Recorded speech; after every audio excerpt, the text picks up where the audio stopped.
Well, good afternoon, everyone, and welcome to Shell Place here at McDonald Island Park for our Here For You public information session number 17 as part of our campaign as we recover together as a community. I'm Adam Hardiman. I'm with the Wood Buffalo Recovery Task Force. It's great to see you all again today at Shell Place, and I'd also like to join all of our community members joining us live on Facebook. So this is our first presentation, our 4:30 presentation. We'll have another presentation again at 6 o'clock. A little different this week because we're going to have two featured topics.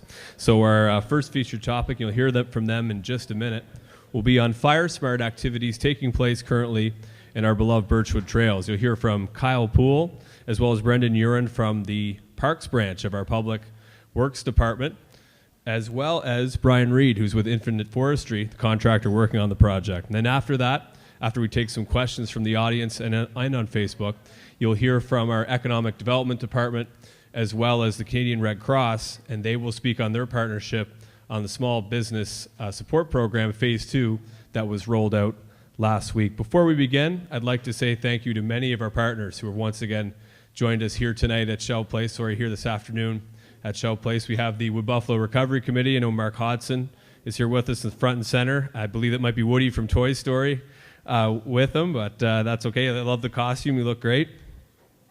We also, of course, have members of our task force, the Regional Municipality of Wood Buffalo, specifically tonight, Wood Buffalo Economic Development and Public Operations, Insurance Bureau of Canada, who's been with us every step of the way. Of course, same goes for the Canadian Red Cross, the Government of Alberta, the YMCA of Northern Alberta, and Ensure. So without further ado, we'll have our first presentation on FireSmart activities in the Birchwood Trails. I'd like to introduce Kyle Poole from Public Operations.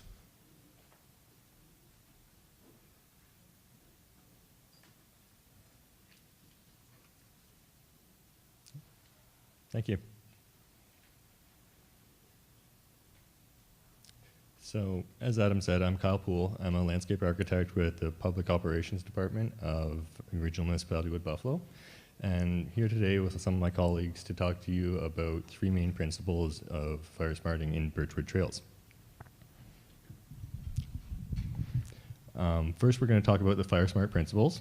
We'll provide a background on Infinite Forestry, who is the contractor who was selected to do the work of fire smarting adjacent to Birchwood Trails, and give you an overview of the project.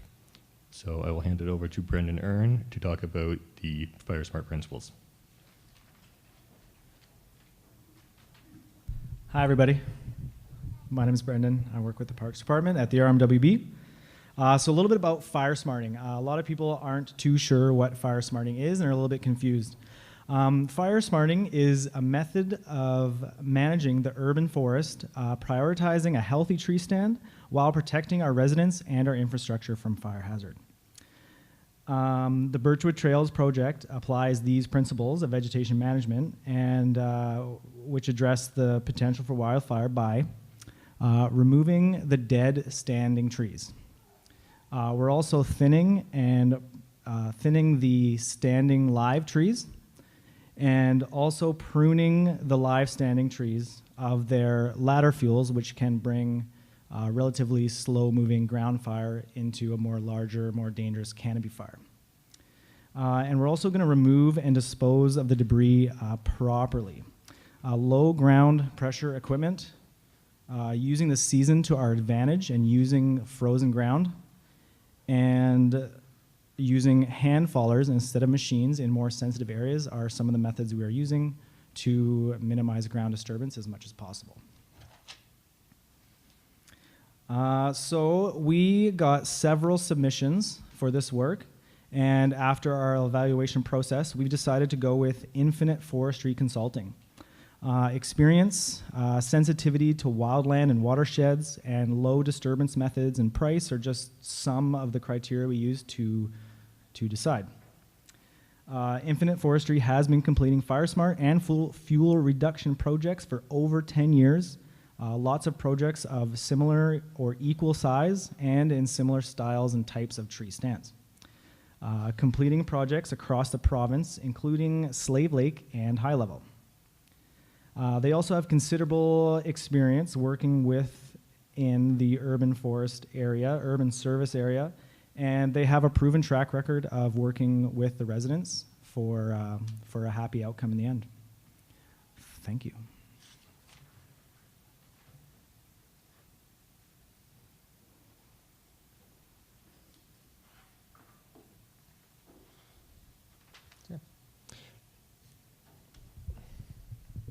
So I'm now going to talk about the phased approach that Infinite will take to this work.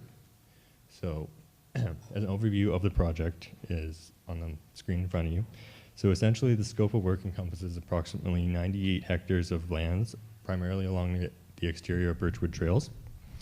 The work will take place approximately over a 3-month period, so from November to January 2017.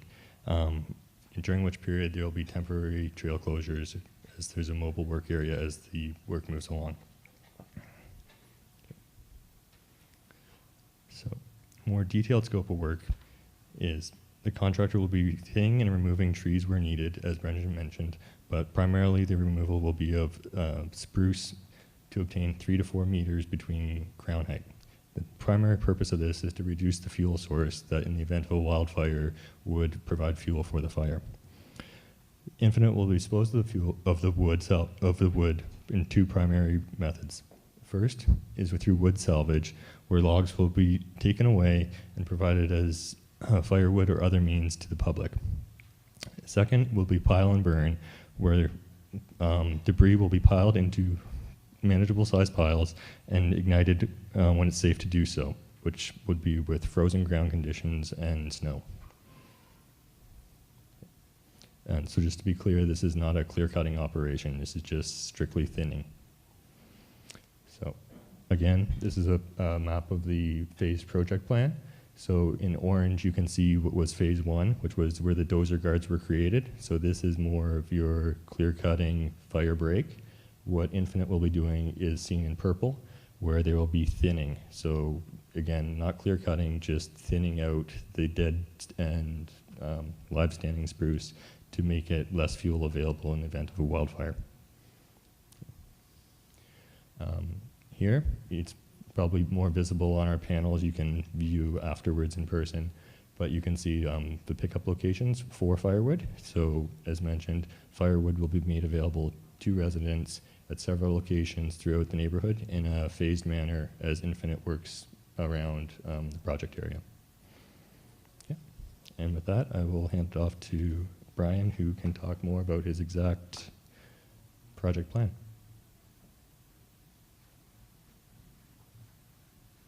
Thank you, Kyle. Yeah, I'd just like to take a few moments just to explain a little bit about Infinite Forestry and our company. We're from Grand Prairie, Alberta here, and as the guy said, we've been doing FireSmart projects here for the better part of 10 or 11 years. We've worked in several communities with similar scenarios. We worked in the town of Slave Lake after the fire got into that community as well, and worked on the cleanup efforts there. And we've worked a lot in Grand Prairie on the Wapiti Nordic ski trails, which are very similar to your Birchwood trails. So we recognize the importance of those trails, both from the residents and the users. And we want to take the opportunity to explain a few of the machines and the process that we'll use to try to reduce our impact as much as possible. So we know that from past experience, one of the real concerns is going to be smoke management and the debris removal. The majority of the project is centered around removing dead material, whether it's dead standing trees or material that's on the ground. And so in a lot of cases, that material then either gets burnt up in piles to remove it from the site, or in some cases it gets mulched. So we'll use a combination of both factors depending on the stand type, how much debris there is. We can't mulch in an area if there's going to be a large accumulation of debris, so then we have to resort to burning. So we know that the anxiety that may come from that process, we've seen it firsthand. So in an effort to reduce the amount of burning that's required and the level of smoke that you folks will see, we've opted to produce as much as we can into firewood, which will become a more usable product and won't need to be burnt on site. So That's the first thing we did to try to reduce the amount of burning, is salvage as much of the wood as possible for other important uses. A couple of examples here would be mulchers that would come into an area that was very light debris and mulch up the material on site while still protecting the trails and, you know, the public use of the walking and ski trails. Another example of the machines, all of our work is really centered around low impact, small scale urban forestry. So we're not loggers in the usual sense. Our equipment is small, you know, a lot of it the size of an ATV. So here would be a couple of examples of the machines you guys would see out there on the trails. Rubber track skid steer on the left that is able to gather up the branches and the tops of the trees, transport them out to burn piles. And the same machine on the right with a little cutting attachment so that he's able to cut the tree and actually carry them out versus dragging them like perhaps a normal logging scenario would be. So. And just a couple of examples. A lot of FireSmart prescriptions are a bit different. It's just two examples. The picture on the left is from Devonshire Beach, some of the work we did in Slave Lake after that fire went through, and that's a stand after we went through and did the FireSmart prescription. The picture on the right is another completed project, and the main difference being the picture on the left had a pruning phase, which you would see here on the Birchwood Trails, and the project on the right was primarily centered around removing the dead material that was on the ground. So I would just like to finish up myself by saying I recognize the sensitivity of the site. You know, I recognize that it's your playground here for skiing and hiking. I enjoy both those sports myself, and from our perspective as a contractor, we're going to try to reduce our impact on you guys as much as we can. So, thank you.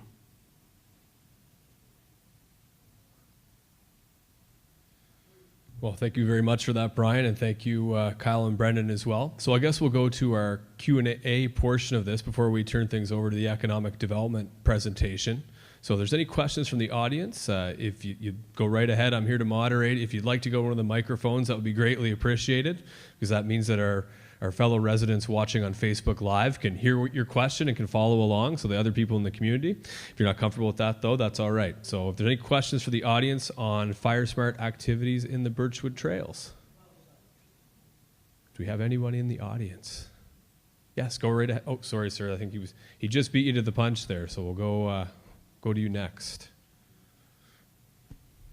Yeah, thank you very much. I'm just a resident for a year and a half. I really enjoy the trails. My question is more after we do this. So we've got hundreds of hectares of very mature boreal forest. What's the plan from the community to manage that, to deal with all the other blowdown and stuff like that? So is there any future planning going to go ahead with that to manage that area? It's a great question, absolutely. I don't know if one of you, Brendan, you'd like to take that. You can come right back. If you come back up here, that'd be the best. Thanks. So do I understand the question? You're wondering about blowdown and tree hazards in other areas? Well, the whole area is boreal forest. It's an Right. old boreal forest. It's always going to keep falling down. So is the community going to do anything about planning for that area to renew it and deal with future blowdowns in that area? The answer is definitely yes. This is phase 2 of a larger kind of grand scheme of work. Obviously, the fire was fairly recent in relative terms to our recovery state with the forest management. Phase 1 was to get those dozer guards up immediately for the first line of protection. Our second phase is to do the FireSmart on these higher profile, higher used, more liked areas like the Birchwood Trails. And it's important because obviously it's right kind of in the heart or the center of Timberlane Thickwood. Moving on from there, we've actually are looking and getting some grant money to get some consultants to build a plan and help us with a plan, FireSmarting pretty much everything all the way to our rural communities. So we're going to be choosing priorities and doing similar scopes where there's the most risk in the future. And definitely, I would say within the next 5 years or less, we will be doing a similar scope throughout the center of the Birchwood Trails as well. It's just a lot of work, and it's a lot of challenging terrain in there. So we're kind of doing the edge first, and then we're going to reassess and move into the next phase come spring. Okay, thank you. And sir, I can actually add to that just to note, Tuesday night at council, there was a unanimous vote on our, which was a recommendation of the Wood Buffalo Recovery Committee, our regional mitigation plan. So probably the thing that got the big headlines was the proposed East Clearwater Highway, and rightfully so, it being an important part of that. But one part of it as well was making sure that we pursue an overall FireSmart plan. So this work has been ongoing since 2006. There's been significant investment already. Obviously going through really the largest natural disaster in Canadian history as a community will accelerate that. So I think all across the community you have the will to get this done, and as Brendan says, those plans are in place, and the recommendation for more funding and to bring in the expertise to make sure that we do it in lockstep with residents will happen. So it's absolutely a priority. Sir, you had a question. I think you were... Yeah, I just wanted to confirm it. From your sketches, it looks like you're just working to the break and slope, and you're not going over the hillside? Good question. So I'll turn it over to our folks. You also mentioned that in future you're looking at going into the valley. Yes. Could you just clarify a little bit on what the intent is there? Absolutely. So we can speak to the future of the program. Would you like to speak to that, guys? Yeah. Thank you. Yeah, apologies. I actually missed the second part of that question. But with the first part of that question, we are just going to the top of the bank. In some places, the machines are going to the top of the bank, and they can reach over as far as the arms of the machine can, but it won't be terribly far. But for now, we are just going to the top of the bank and staying out of the riparian zone, the watershed concrete there. What was that second part? I'm sorry, I missed it.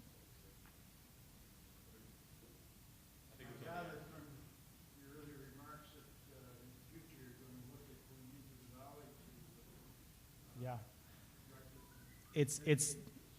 It's definitely a part. We have about a 30-page document of just kind of the rough plans for the next while, and it just comes down to time, really. I mean, June, July, August, September, October. We're only 4 months after the fire, so we've only done some real kind of immediate mitigation, but we are definitely moving forward with plans to do work in there. I saw a hand there. Yeah, just further to his question, the concept of going down further into the valley, and I looked at the pictures during the presentation and appreciate all the fuel removal and the principle behind it, especially with FireSmart as we get close to kind of the urban area. But the thing that I don't see in those pictures is any habitat for wildlife. So, any kind of concept around going further and removing basically habitat for the wildlife would be something I'd be concerned about as a citizen. So I'd like to understand where we could have a conversation about wildlife habitat in partnership with FireSmart, and when would those conversations occur? Good point. I'll touch on that briefly. In our scope of work, there are measures considering maintaining as much habitat as possible.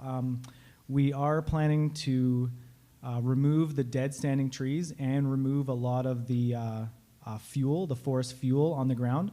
But I think it's termed with extensive decay. Trees on the ground with extensive decay that's soft and mushy and could be a habitat is being left. And also we're leaving, I think, a maximum of wildlife trees per hectare. I think it's up to 4 wildlife trees per hectare. So if there's dead trees and they are spaced properly and they don't necessarily pose a hazard to fall on any targets, then we can leave those for wildlife to inhabitate. So that's just off the top of my head, but that's definitely something that's being considered for sure. Thank you.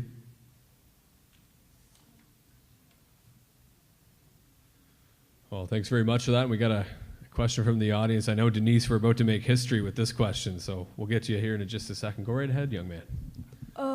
So I know that you guys talked about trying to fire smart other parts of the town as well, except for the Birchwood Trails in the future. I was wondering about, what about the parts of the town where all the trees completely burnt down? Would there be any replantation, or are you just planning to leave it be? I think that's a great question. I'll turn it over to our friends in parks if we have any ideas around that. I know we're in the early stages. That's a great question. Thank you so much for that. Yeah, thanks for asking that. It's kind of a mixed answer. There's lots of areas where all the trees have burnt. Right now, there is a contractor working throughout our town, removing dead trees within striking distance of homes, trails, green spaces, any infrastructure. Right now, they're coming to the end of their scope, but we're finding new areas and adding on stuff, but they should be done come November. And that's kind of an immediate way to get rid of some of those burnt trees. For the burnt trees that aren't necessarily close to trails or homes, a hazard tree by definition has to have a target. If there's a hazard tree in the forest and if it falls down and can't hit anything, well, then it's not necessarily a hazard tree. And fire is also kind of a natural way for the forest to rejuvenate itself.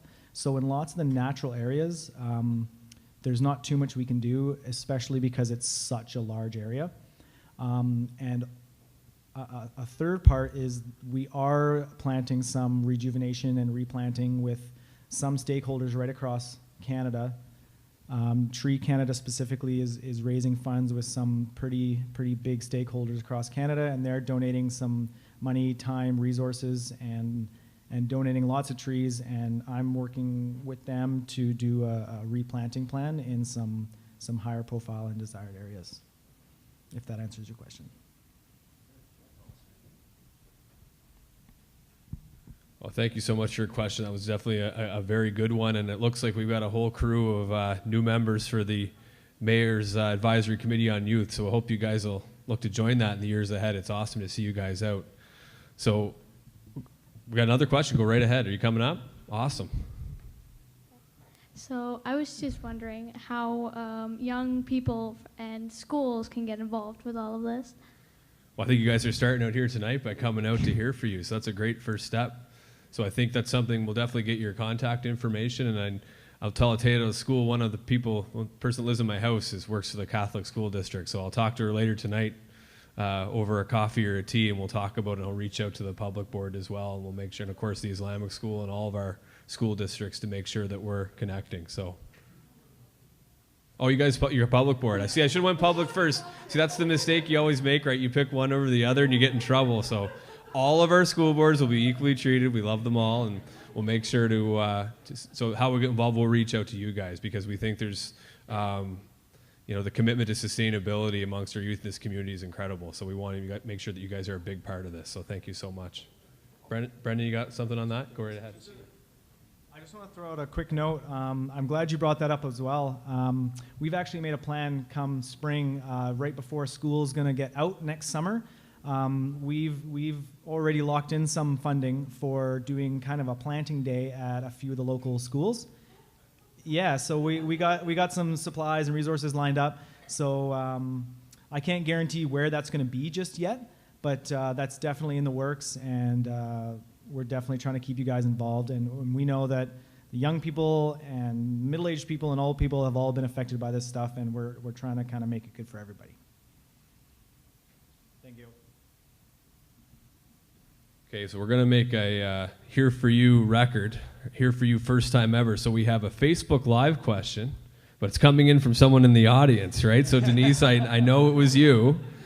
So this one's coming in from Denise on Facebook, but she's sitting right there. So I'll try to get through this. My mind's kind of blown.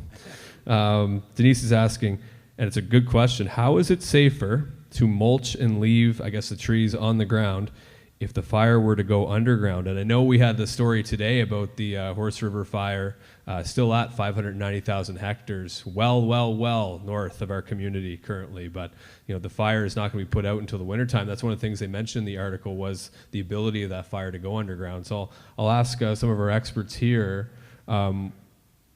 is it safer to mulch and leave it on the ground? Like, would a fire underground have any impact on that? Do you guys be able to weigh in on that? Okay, thank you.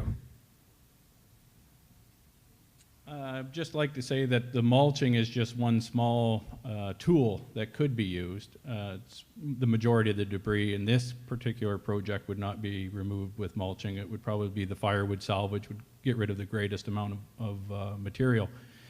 With the mulching, however, there's certain guidelines you need to follow, and you have to make sure before you put mulching in as a prescription that the depth level is very shallow. You cannot have a greater accumulation of 10 centimeters. It has to be less than that in order for the mulching to be even an option. So you're just using it in areas where the debris on the ground is very light. If there's a large accumulation, you're faced with removing it off-site and burning it. I'm not a fire expert, but typically an underground fire is actually in the soil itself and will follow the roots, and so is even lower than the actual mulch layer. These mulchers that we use are not the in-ground mulchers that some of you might have seen on the fire guard that mix the mulch right into the soil. These are above-ground mulchers that just strictly deal with the debris itself and don't mix it into the ground, so it would not be involved in a ground fire, underground fire. I have questions. I don't want to go. Go ahead, Mark. We had a question from Mark Hodson from the Wood Buffalo Recovery Committee. Go ahead. Yeah, thanks a lot. I've lived in and around Birchwood Trails for 25 years, and I've seen us do this same program that we're talking about here today in terms of thinning, mulching, fuel removal. I remember they did it around the Timberlea area in the late 90s, and I think just 4 years ago they did a major kind of area in behind Burns Place. I used the trails back there and saw that was getting done. So my question is, we've always kind of had this concept we would do fuel removal, but obviously we didn't do it at a pace enough to kind of keep up with maintenance. And given the huge amount of the number of hectares we're talking here is just enormous, are we planning to create a department within the municipality that does this after this big heavy lift, or like what's the cost of this, and how are we going to maintain it over time once we make this original investment? Well, Mark, I'll put it back on you. I think that would be a great recommendation of the Wood Buffalo Recovery Committee, right? But no, I think that's a great, I can't answer that right now, but I think you're bringing up a really good point. As we often talk about capital projects or major initiatives, how do we sustain it? And how do we make sure that over time it's going to help the community and it's properly funded and resourced? So would our contractor be able to give us some recommendations, maybe? Absolutely. So maybe we can ask Brian if, long term, what would look like a good plan from just your opinion, your perspective, and having expertise in the field. Well, I would have to defer, as in I'm not the expert for sure. We are good at implementing the prescriptions and doing the operational side of the work, but we don't do the actual prescription and the planning phase of FireSmart, so I'm by no means a fire expert. But I think you're right in that any project like this has to come with a maintenance aspect for sure. It's not a one-off that you do it and you're done. The forest is an ever-changing environment, so a proper FireSmart plan probably has to address that and keep up with the changes that you see out there for sure. Okay, yeah, I'll follow up on it, because I'd hate to see this major investment kind of be laid to waste in 10, 15 years from now in terms of regrowth and sure. different fall. Yeah. Thank you.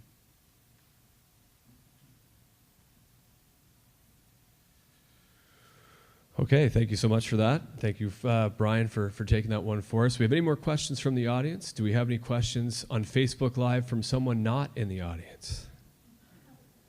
Anyone out there online? We're good online? Okay, so we're going to wrap up that portion. That's our first presentation of two.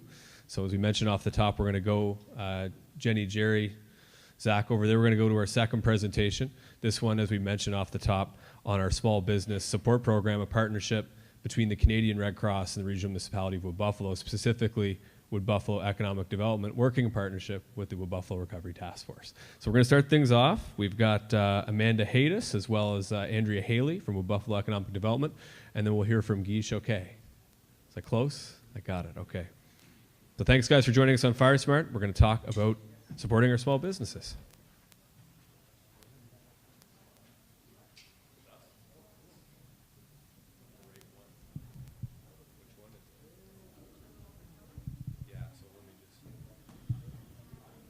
Okay, guys, looks like we're just having a bit of a technical difficulties. We're going to move on to the other presentation on the slide deck there, so bear with us at home. We're just going to fix that problem very quickly. We'll remind you that we'll be back at 6 o'clock for our next presentation. Tomorrow, I should mention, in partnership with the Insurance Bureau of Canada. Here for you will be at the Golden Years Society from 9 to 10 a.m. Talk about insurance issues, talk with our seniors, very valued members of our community, obviously. Without them, we wouldn't be here, so we're happy to be there tomorrow. And then on Saturday, speaking of FireSmart, we'll also be at the Doug Barnes Cabin from 11 to 2, where we'll be meeting with the Ptarmigan Ski Club, but anyone is free to join us. We'll be talking about FireSmart, certainly another opportunity to talk about it. So are we ready to go? Awesome. So we're going to get started with our presentation on small business support.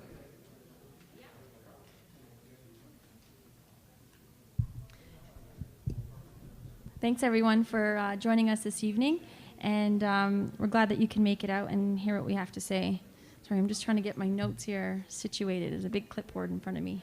So I'm from Economic Development Department with the Regional Municipality of Wood Buffalo, and our team has been working very hard on getting supports to businesses within Wood Buffalo area, ensuring that we're trying to provide an environment where businesses can remain open within the region, which is so important in Fort McMurray and surrounding area, because we are an isolated community and having access to services near us is super important. Our next urban area is a 4-hour drive, so we need to make sure we're doing what we can to keep a healthy and sustainable and viable business community within our region.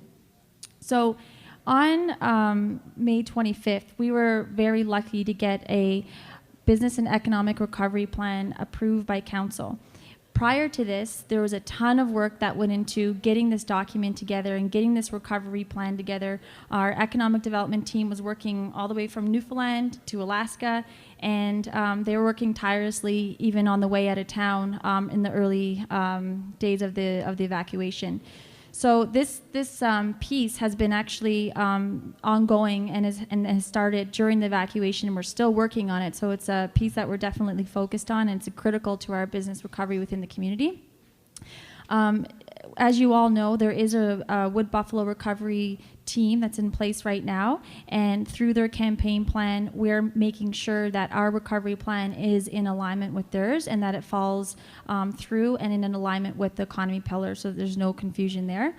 The actual recovery plan is divided into 3 phases. And right now we are into phase 2, and we are basically have wrapped up everything in phase 1. There are some active projects still, and I would like to go through all the projects that are in phase 1 with you and in phase 2, especially the ones that provide immediate resources to the business community today. So if we can go to the next slide. So we'll jump into phase 1 here. And in phase 1, the first 2 bullet points are the Wood Buffalo Business Hotline and the emergency relief for businesses. So these 2 pieces were the primary focus of our activities during the evacuation. We had issued a hotline during evacuation to make sure that businesses had a phone number to call to get information about what does it look like for re-entry, what we're planning on providing for business supports, but more importantly, asking businesses, what are the issues that you're having right now? What are you facing? At that point, we were evacuated and didn't understand what we were coming back to. We didn't understand what the real issues of the business community would be. So through the hotline, we were able to ask over 4,000 businesses questions about what their needs were. And from that, we were able to make some good decisions on what needs to happen moving forward. The hotline itself also had over 16,000 calls, so it was definitely a busy tool and a tool that we used daily during evacuation and even early entry. The emergency relief for businesses, phase 1, happened during evacuation. It started during evacuation, and that was in partnership with the Red Cross, who was providing $1,000 in immediate relief to businesses who were eligible for it. And in that program, almost $3.5 million was distributed. Where we are right now is the third and the fourth bullet point. So the Business Recovery Expos. We hosted one, if you remember, it was in August, and it was the YMM Home Show.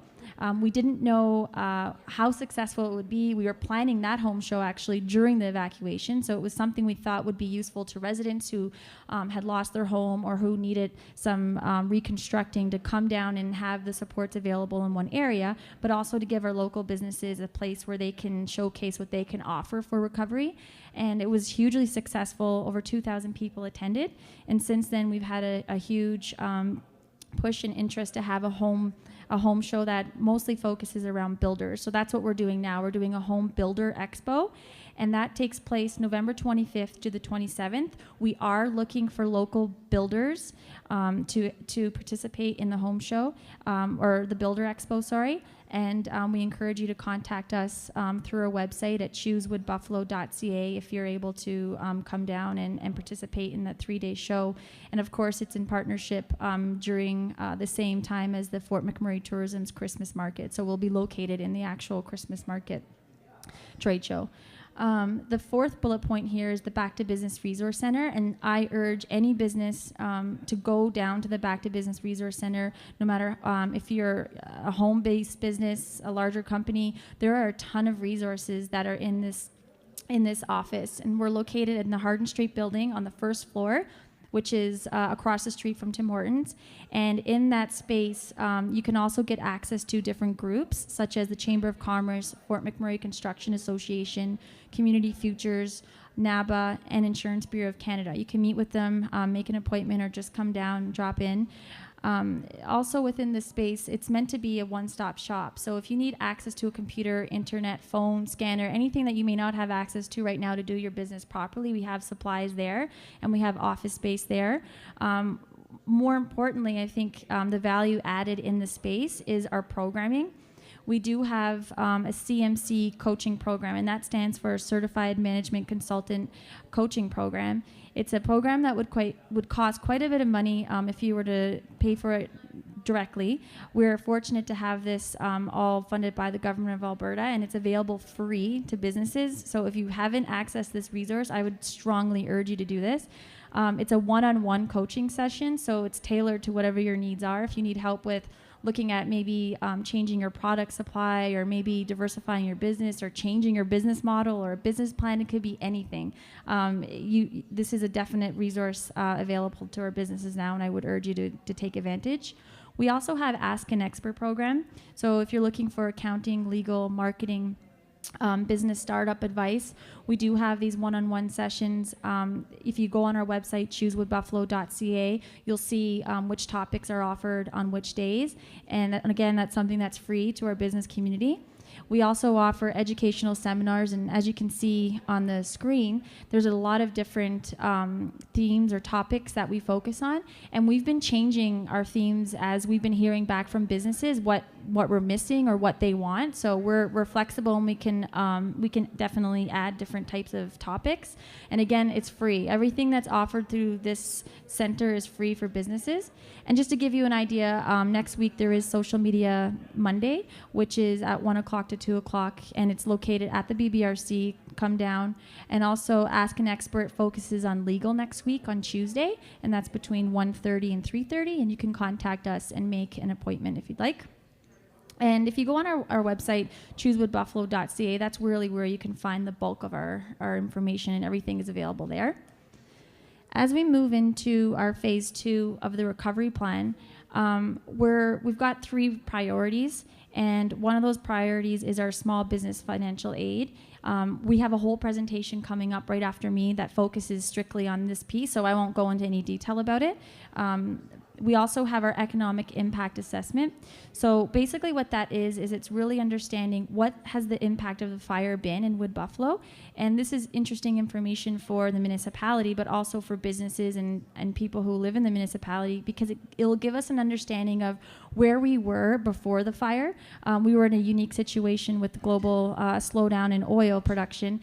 We were in a recession in Wood Buffalo. So how did that really look at the time pre-fire? How does that look now that the fires happen, and what does that look like moving forward into the next few years? So it really gives us a sense of where the economy was, where it is now, and where we're heading in the next few years. This piece is really important to make informed decisions. We also have in 2017 a shift and a focus on our Wood Buffalo economic development strategy, which is critical in making sure that we're all in alignment in terms of where we're going with the economy and economic development. We are going to be doing a lot of public engagement and meeting with businesses during that time. And that's later on into, it's early 2017. So you'll definitely hear from us again and again. But I think the moral of the story today is really telling our business community what supports are available to them. And if I had to highlight, I guess, 3 things, one would be the upcoming Builder Expo, if you are a local builder in town. 2 would be going down to the Back to Business Resource Center and taking advantage of the free resources there. And 3 would be taking advantage of the financial aid that Andrea from RMWB and Guy from Red Cross will be explaining to you over the next few minutes. Thank you.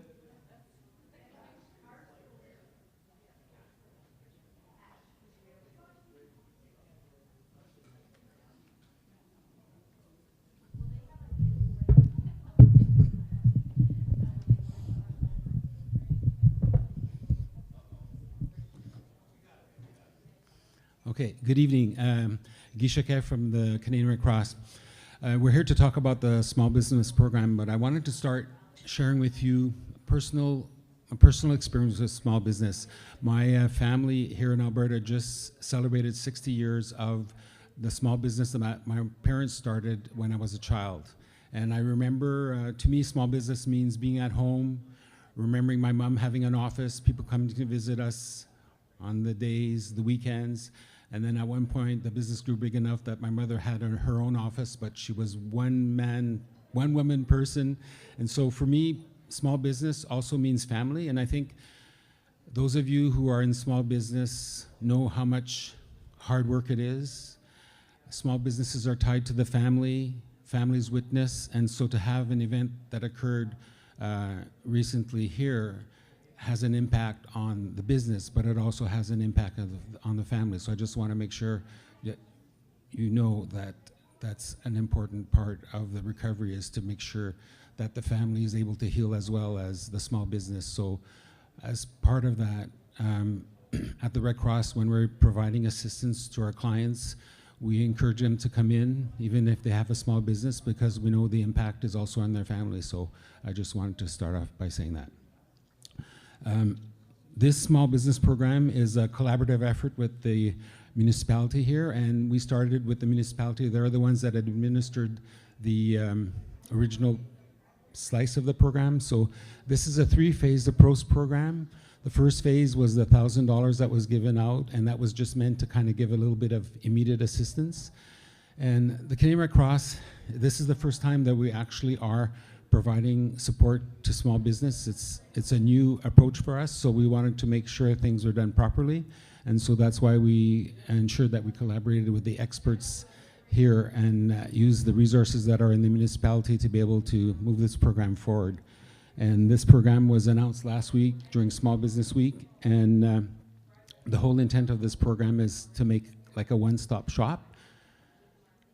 Again, when you're recovering, a lot of the paperwork, a lot of the processes that you have to go through are overwhelming. So this is meant to provide the best, easiest way for you to look for assistance.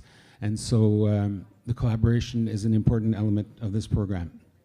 And you'll see a lot of the websites and the tools and the links are all the same. The helpline is the same. And so that's meant to make it easier. We've engaged with Marsh Canada, and Marsh is a firm that's going to be able to administer the program, and so we're utilizing their expertise. I think also to explain why we're doing an online approach, the number of small businesses that are going to be applying for this program, for that to be done on a person-by-person appointment basis is very challenging because of the time that it takes. So this online program is meant to provide you with a way to gain assistance earlier than normally. And so just to reemphasize, the objective of this program is to provide financial assistance for fixed expenses as a result of interrupted business operations and for new expenses due to the wildfires. So Andrea is going to talk about the RMWB's portion, but the Red Cross portion is really looking at the expenses that were incurred as a result of the fire. And the Red Cross have planned up to $20,000 per small business, and the first phase was $1,000. This next phase will be up to $8,000. So the idea of this program is for us to do that next slice of assistance, and the information that we're going to gather on the applications is going to provide us with information to kind of analyze what's happening in the community. It's going to inform the phase 3 of the program, and I think the municipality as well are going to be utilize that data to be able to plan for the future. So that's the reason why that's happening. Now I'd like to maybe just read out to you and explain a little bit. The requirements are quite similar for both programs, but basically the requirements for the Red Cross program is that you have an active resident RMWB business license. And I know you're going to talk a little bit about that process as well, and that you would have been operating within the RMWB on the day of the event, and to be able to have filed a tax return within the last 3 years regarding your business income. Be a small business defined as less than 50 employees. If you're a single employee, a sole source employee, that's also eligible for our program. And of course, to be located here in the RMWB, to intend to continue working here, and to be in need of financial assistance. So some of the expenses that would qualify for this program would be things like business tools, equipment, if you had cleanup expenses, you had to move or store goods, professional cleaning, overdue utility bills, lease payments. So basically anything that would be considered like a direct expense. And I'll let Andrea speak now. Thank you so much, Guy. So the regional municipality of Wood Buffalo has allocated a total of $15 million to its small business workforce support program, with a total of $5 million being delivered as immediate financial assistance, and the remaining $10 million dedicated to long-term recovery efforts. The municipality's small business workforce support program directly responds to the most urgent needs of our small business community impacted by the Alberta wildfires. The needs were identified through minister roundtable discussions, stakeholder engagements, over 4,000 surveys were completed, and also we had a business box program where we went door to door to businesses here in the urban service area. The needs that were identified were financial assistance and workforce challenges. Therefore, the goal of the program is to help small business employers by providing timely financial assistance to offset costs related to attracting, hiring, and keeping employees. So now I'm just going to review the minimum requirements with you to apply. So a business must have an active resident municipal business license. Please know that there are exceptions for this requirement for businesses located on First Nations lands. The business was operating within the municipality on May 3rd, and the business has filed a tax return within the last 3 years, reporting business income with the Canadian Revenue Agency. The business is a small business, which is defined as having 1 to 49 employees. Therefore, small business must have at least 1 employee to a maximum of 49. I would like to note that changes in employment have been taken into consideration, so businesses with employees pre-wildfire and 0 employees post-wildfire will still meet this requirement. And lastly, the business needs to complete the survey questions in the application. I also just wanted to touch on a few points on business licenses, as sometimes we do receive a lot of questions about them. So point one, as the municipality recently transferred their business licenses into an e-permitting system, in order to provide each business adequate time to reapply for a new license, the municipality extended this year's expiry date. So all existing licenses will be honored until December 31st, until a new one will be issued. So if you have one as of April 30th of this year, it is good until December 31st of this year. And so secondly, if you were operational on May 3rd, but you weren't operating with a business license, you can still apply for a business license now during the program to meet this application requirement. But we are encouraging you to go ahead and apply for the business license right away, as it does take some time. And then thirdly, if you need to apply for a business license, please go online to our Planning and Development Office at the address listed, and or you can visit our, that's the link, or you can go to our Planning and Development Office at 309 Powder Drive.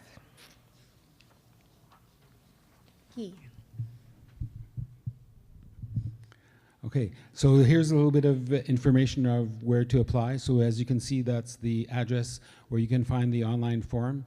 And there's links both to the Red Cross and the RMWB, and those links will provide a bit of information about each of our programs, but it also provides that link that you see at the top. So the next slide provides information on documents that are required. So basically this program is like an online application program, and at one point in the program you're asked to upload documents that you can do from your home, but also at the office here if you have trouble doing that. So just so you know, there was almost 4,000 small businesses that were assisted with the initial program, and to date there's about 1,000 applications that have come in on this small business program, but a lot of those applications have started, but they haven't completed. So I think both Andrea and I, what we want to recommend the most is for you to go online. You're going to be requested to kind of put a login information, put your contact information, go online and start your application, because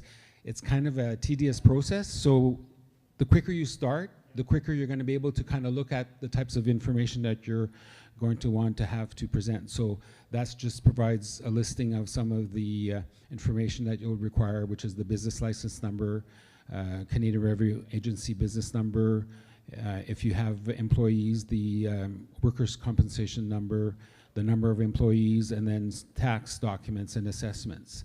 And again, our programs are complementary, so the Red Cross program focuses on the direct expenses, and then the RMW program focuses on the employee part. And then also, there's also assistance with a helpline, and that's the same helpline as before. And the goal of that is to provide information, so just to be able to call up and get your questions answered. The Red Cross is kind of co-located with the RMWB at Hardin Center, and I know it's easy to be able to walk in the Hardin Center as well and to have your questions answered there. Thank you. And so we do have a couple of supports in place. Although the program has been designed so that you can go online to apply, and then you also have the helpline to be able to walk you through the application while you're filling it out at the comfort of your own computer. We do have some information sessions happening. So at the Back to Business Resource Center, we have information sessions happening tomorrow. There's 2, and you can just go online to find those. As well as we have an upcoming rural information session schedule. So from November 1st, actually to November 17th, as a few additional dates have been added, we'll be going out to the rural communities, including Draper, sorry it's missed on the slide here, so that we can actually bring the administrator out into the rural communities to provide that in-person support, as we have been in the urban service area. And so what we'll be doing is actually bringing a mobile Back to Business Resource Center office equipment, so that you'll have a computer, printer, scanners, internet rocket sticks, just to make sure that if you're not able to apply online in your own community, we're bringing the equipment and the support so that you actually can on site during these days. The rural schedule is just posted on choosewoodbuffalo.ca. And I believe that is it before questions, but just as Guy was mentioning, we just strongly encourage all of you to apply for the program. If you're not sure if you meet the requirements still, apply for the program, and we really want to support small businesses out there. So again, apply. Thank you very much. Questions?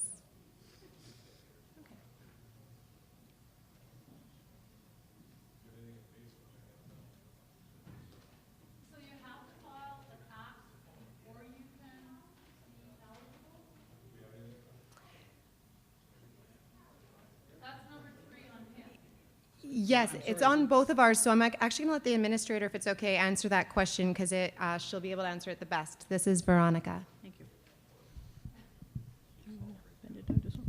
Thank you. I'm a little shorter than Andrea.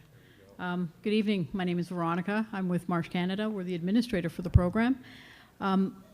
One of the questions that you are asked is a business revenue versus expenses. We are obviously identifying need for the Red Cross in that instance. So the tax forms and assessments back up the information. Of the items that were listed, some of them are simply numbers that we're asking you for, so your business number, or if you have a workers' compensation number. We don't actually require the physical documentation, we're just collecting the data. It's all validation of what a small business is in the community. So if you just started your business before the fire, like Yep.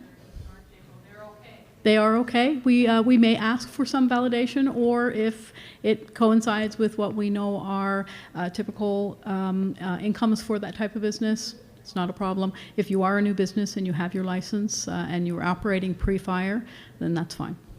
There is an area in the application that allows you to have your say. You can explain those types of things, so that's an easy way to communicate with the administrator. Let us know what your unique requirements are.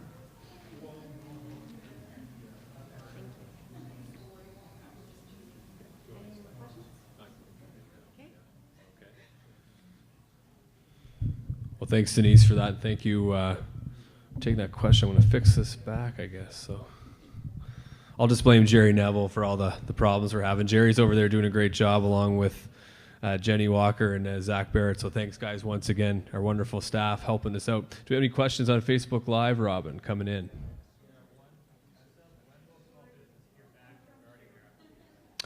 So the question, guys, is when will small business hear back regarding application? Now, I know the deadline is December 16th, but I'll allow you guys to weigh in maybe on the process of application. I don't know who wants to take it.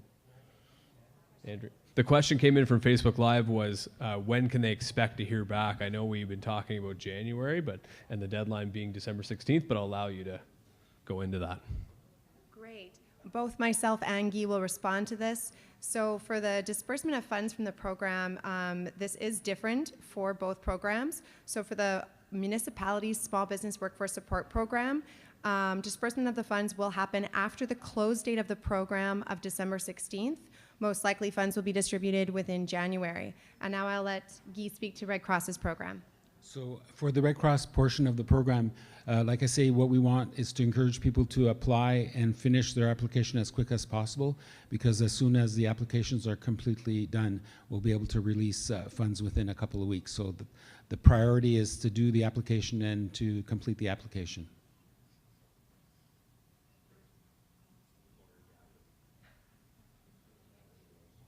Thanks so much for that. So anything else coming on Facebook, Mr. Smith? So I think we're all right. Any more questions from the audience? If not, that's okay. We're here at the open house portion of tonight's Here For You, number 17 in our series, and we'll be back at 6 o'clock.